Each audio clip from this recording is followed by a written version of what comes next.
What up, Jay? How you What's doing, up? dude? Good. Great to be here again. Man, it's great to have you. I'm excited for your talk. I know that we're running a little behind, so I'm just gonna get right into it, and we can ask all kinds of questions when you're done.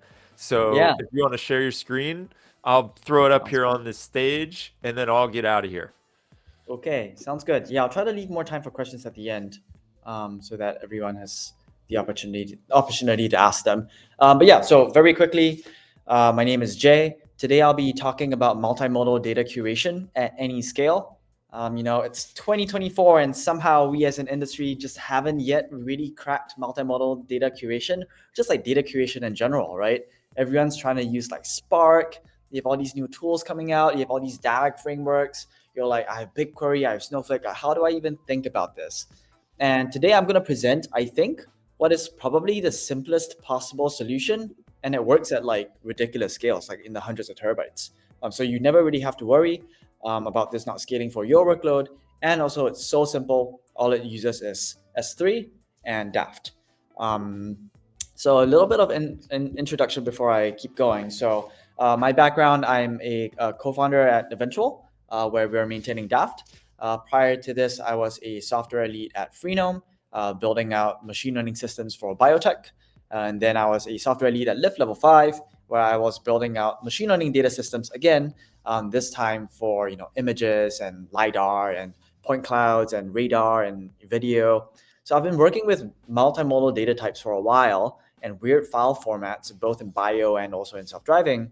And that kind of motivated us to build Daft, right? The idea here is, hey, we all know and love our data systems, like pandas and data frames with rows and columns. Why isn't it as easy to work with machine learning data types like tensors and images and HTML and PDFs? Why isn't it as easy to work with these data types as it is with our tabular data types? And that's really the kind of the goal and vision of Daft, to make it really easy for you to run this stuff at scale. So zooming out a little bit to set context for the talk, where are we? So this is the end-to-end ML AI lifecycle, right? I don't think anything really has changed. The name has changed. People now call it AI instead of ML. But I actually took this, illustration from Character AI, and they do LLMs, right? And it's exactly the same as we've seen across, the whole ML, MLOps, and now AI, where step one, you're crawling for data, right? So that means that you're going out on the internet, pulling all the data down, dumping it somewhere. You're pulling, user information, dumping it somewhere. Step two, and that's what we're talking about today. You're taking all of that raw data, raw, dirty, unstructured data, and then you're running it through data curation, right, or data engineering, the namesake of the conference. And then kind of the goal of data curation here is to eventually have a data set you can feed into training, right? And then after training, you want to evaluate the model. And once you're done evaluating, then you can use those insights to complete the flywheel and go back and start crawling for more higher quality data, and then feed that back into data curation and keep going. And that's kind of the flywheel of machine learning and AI that really hasn't changed all that much. And for some reason, we as an industry just really haven't cracked this like data curation portion, which is kind of the main pain point, right? You hear people talking about how data is like most of the problems in ML, and that's what they're talking about. So kind of zooming into data curation, what do we really need here? It's really simple, I think. It boils down to three things. Number one, you want to ETL data, right? Take raw data, transform it, extract it, transform it, and then load it back in somewhere else, right? Your transformation step, maybe you're running a model, you're running some filtering, you're joining tables together. Pretty simple stuff. With the added, complexity now that you're working with all these multimodal data types, and maybe you're running models. Number two, you want to run analytics, right? So sorry, SQL is still, king here. You're still going to be running SQL over your tables, trying to understand for all my images, right? How many of them are just facing empty roads? How many of them, have pedestrians in them? What's the average number of pedestrians in my images? These are extremely important and oftentimes overlooked in data curation. And number three, data loading. This is something, again, that we as an industry haven't really cracked. I'm going to show you today that Daft is really, really good at all three, but you need this the final data that you have from data creation needs to eventually be loaded into training. And this needs to be extremely, extremely performant in order to make good on all that GPU dollars that you're spending, right?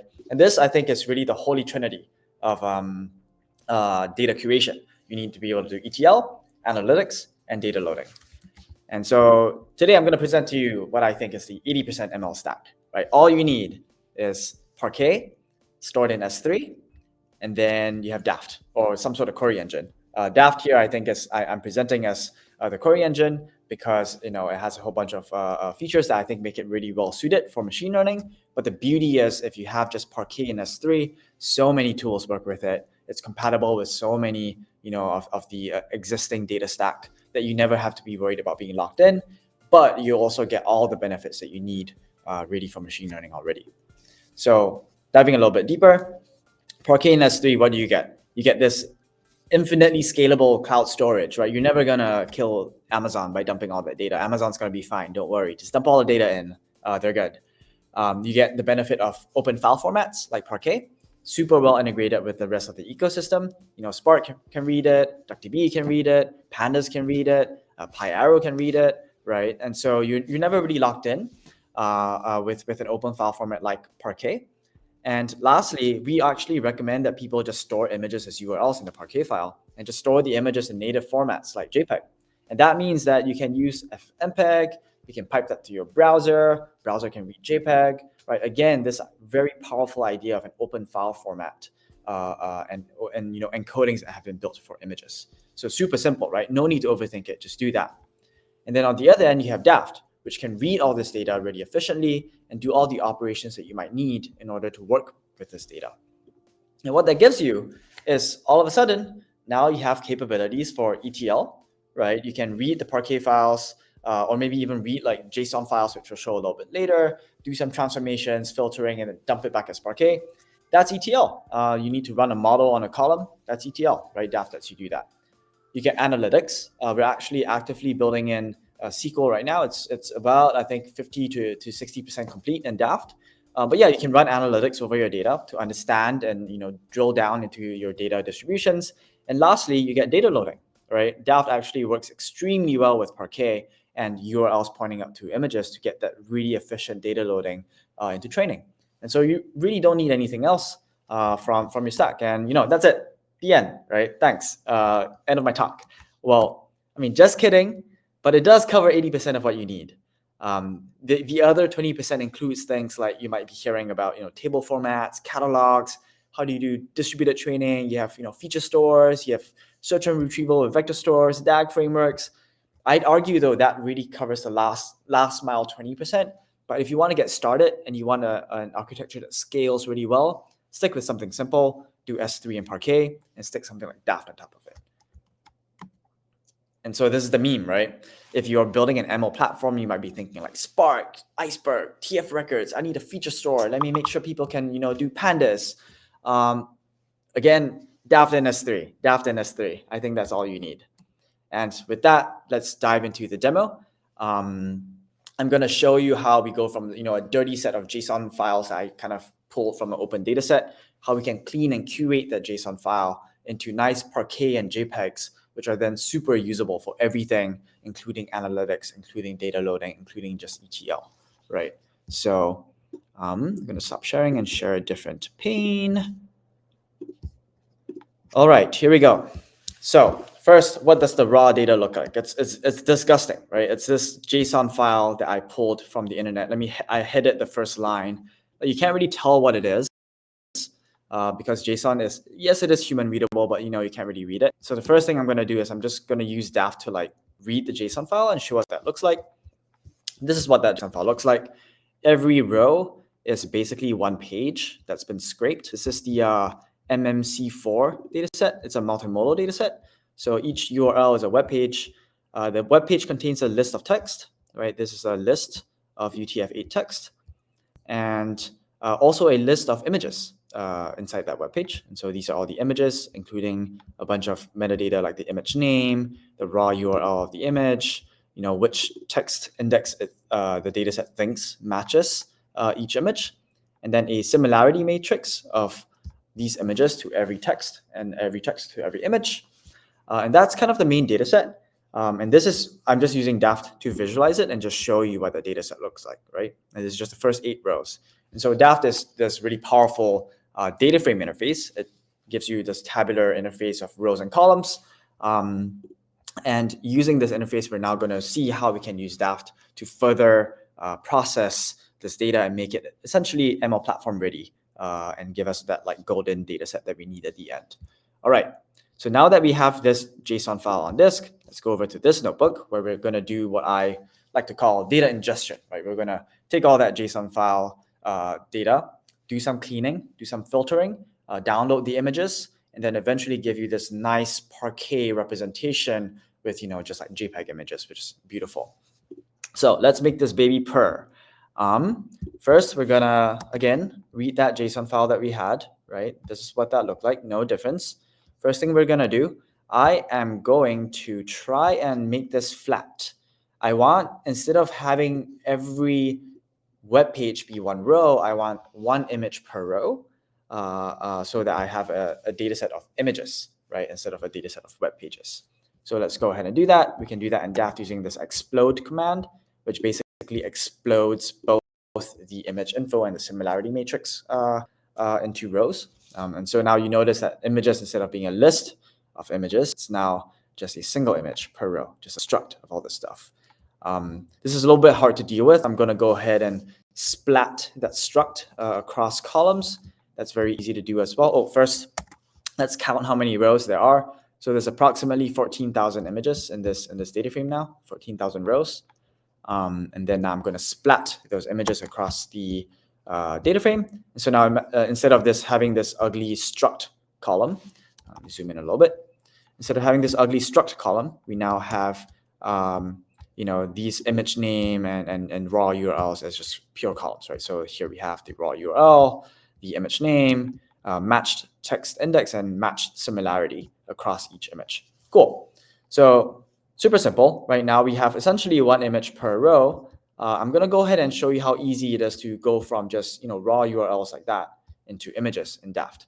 So in Daft, you can actually instruct it, hey, take this raw URL column, which we saw before, perform a URL download on it, and then decode that into images. Right? It's like a single line of code, super easy. You don't have to build any like Python code yourself. Daft has kind of baked in all this functionality for I/O and decoding for you already, which is super powerful. I'm going to run this. It's actually going to error out because what we see here, Daft is going to tell you file not found, right? Because this data set is super dirty. All these files in the data set, these URLs, a lot of them actually are 404 not found because they were scraped a long time ago. The internet changes. And so it's actually fairly difficult to do this task yourself if you were trying to do this data curation. With Daft, actually, we added this functionality to tell Daft, hey, if an error occurs, right, just make it a null value. And also for all the images, please convert them into RGB.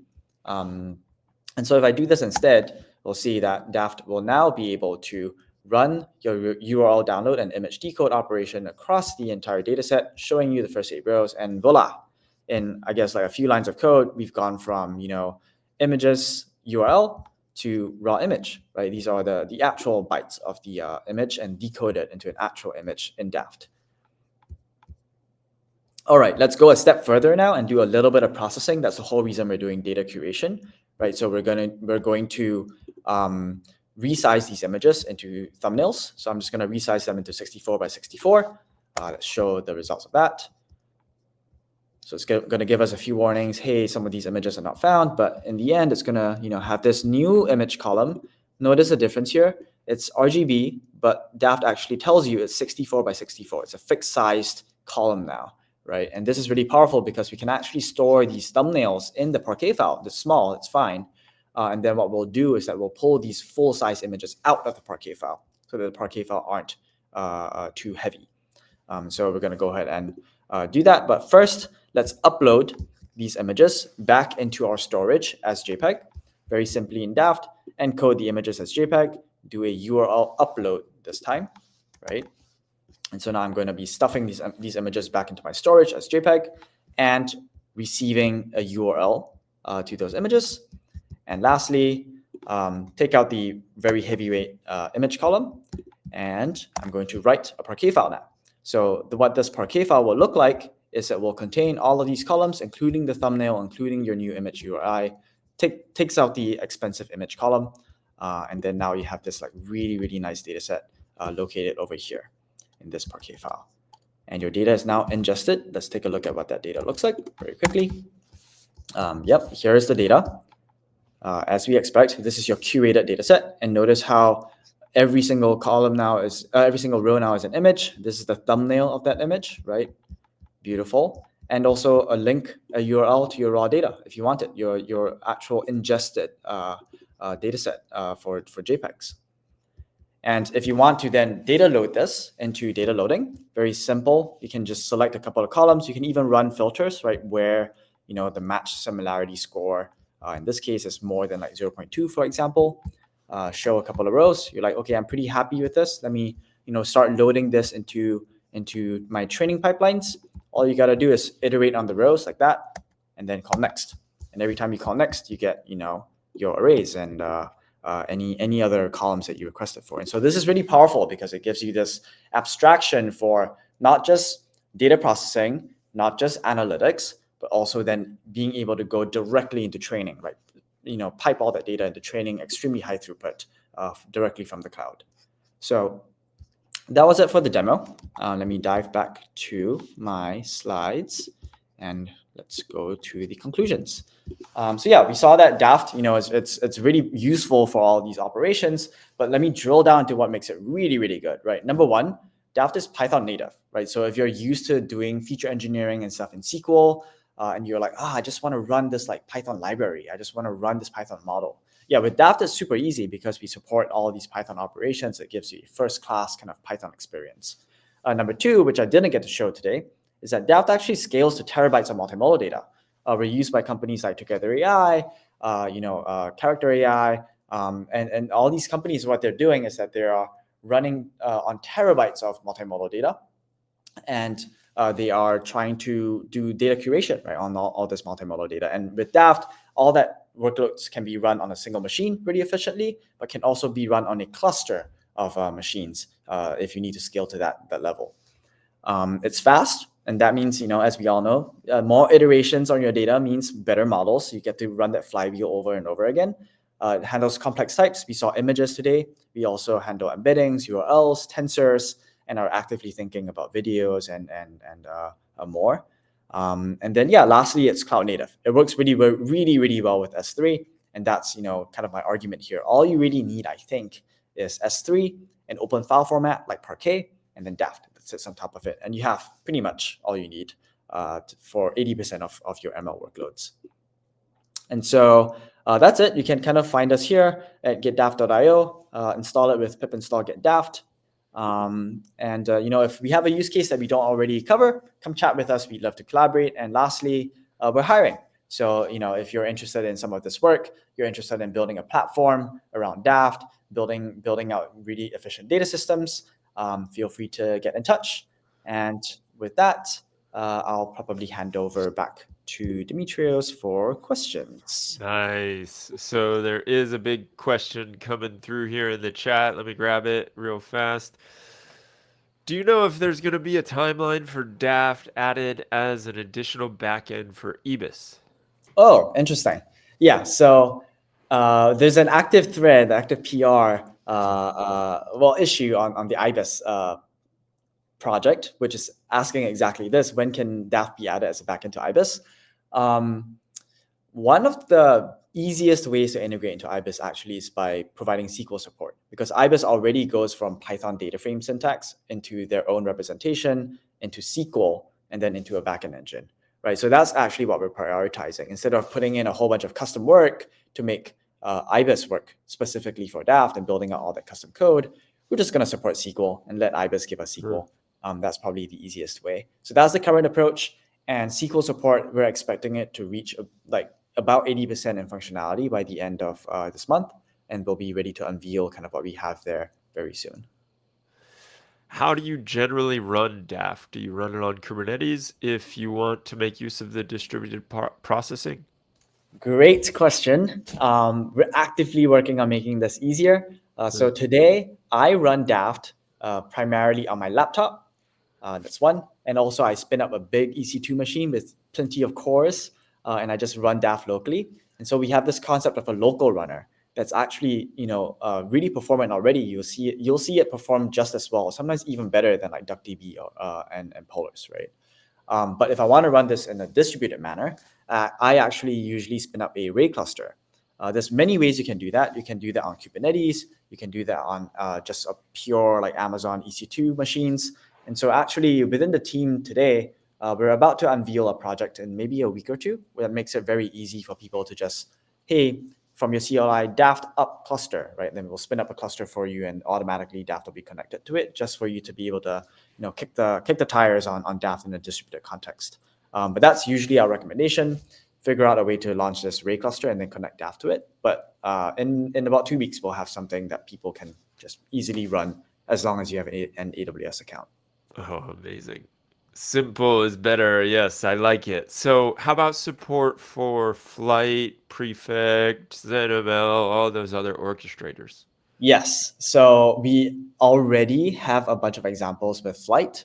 And really, all these DAG orchestrators, the way I think about them is that their role is to orchestrate the compute and then kind of offload the actual compute, heavy compute, to engines like Daft, engines like Spark, right? And so Flight, for example, already has an integration with Ray, and also Daft just runs really well on a single node. And so a lot of our examples with Flight, with Prefect, actually just involve having Daft run either you ask the orchestrator for, hey, give me one really big node and I'm going to run Daft on it. Or you ask the orchestrator for, hey, give me a array cluster, and then just connect Daft to the array cluster. And then now you have this amazing abstraction for compute over a single step in your DAG. Oh. So kind of dovetailing on that one, why is Daft better than Spark Python or Beam Python, Flink Python, that kind of thing? Yes. So, and this is a really interesting question. I've given a couple of talks on this. All of these big data frameworks have been built for enterprise settings, and in the last couple of decades, the enterprises all run on the JVM, right? It's all Java. And so if you've ever used Spark and Flink and you try to use Python with it and you get these like 2,000 lines long JVM stack traces, that's where it's coming from. There's all this inefficiency of having to jump between Java and Python, converting data types between the two, serializing data, sending it across the wire, across that boundary, and that makes it, as a developer experience, that's so painful, right? How do I Oh, yeah. how do I just simply run a Python model over a column? Like, there's all these shenanigans you have to jump through and all these error messages. That's just like, as a user experience, that's horrible. That's one. And number two, Spark and Flink and all these frameworks were built for a world of like Hadoop and HDFS. And so the data IO that they do is very slow actually for something like S3. And that's why they don't have, things like vectorized execution. Daft is actually under the hood written in Rust with a Python kind of API. And so we're able to incorporate all of these advancements basically in the way that we think about data. And we're able to do things like columnar data access, run SIMD, all of the really nice benefits that you get from being a native library. And so just generally faster and easier to use, right? That's, I guess, the argument. So one thing that I want to point out to everyone too is you've written some really cool pieces on Parquet and the Parquet files, right? I can't remember I'm trying to like Google it right now. What was the name of the like blog post that you wrote? I think it's working with the Parquet file format. Let me see. Let me find that for you as well. Yeah, we'll Yeah, drop that in there yeah, because I'll drop a link. It's working with the Apache Parquet file format that I wrote nice. in the Daft engineering blog. All right. And last question before we rock and roll to our next guest. How do you see DAF fitting in with the medallion architecture, like data catalogs and the modern data stack?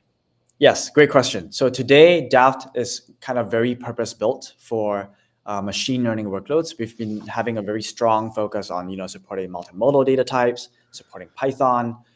The way that I've seen the medallion architecture kind of at all these enterprise companies, right, is that people always have a very similar architecture where, number one, they run Spark. They run specifically PySpark in Python for, their bronze to silver kind of and silver to gold kind of data pipelines, right? So data engineering is almost always done in Python and PySpark because it gives you that flexibility of just calling arbitrary Python. But then once data gets to the end of the pipeline, then people run SQL, and so then they run something like Trino in order to be able to analyze that data set and kind of provide this really nice SQL abstraction to their end user. So I foresee that today Daft will, it's really, really good for that early stage of like your data is dirty and you're trying to clean it and you're trying to write into Iceberg and Delta Lake. We already have really good integrations with all these data lake formats. And then we're building in SQL support so that it's also going to be good at kind of the tail end of the equation, right? Once you have a good data set and you want to interrogate it. And so I foresee that, the goal I think here would be if you're working with weird complex data types and you want this like seamless experience, then Daft eventually should be able to do everything from your bronze to your silver to your gold tier in the enterprise data stack. Excellent, dude. Well, thank you so much, man. I really appreciate this one. We're going to keep it cruising. This was awesome, though. And Thanks. for anybody that wants to, there's a few people asking about the jobs in the chat, so reach out to Jay directly on LinkedIn. I'm sure he'll be more than happy to chat, get some folks hired. I like it. So, talk to you later, dude. Thanks for having me.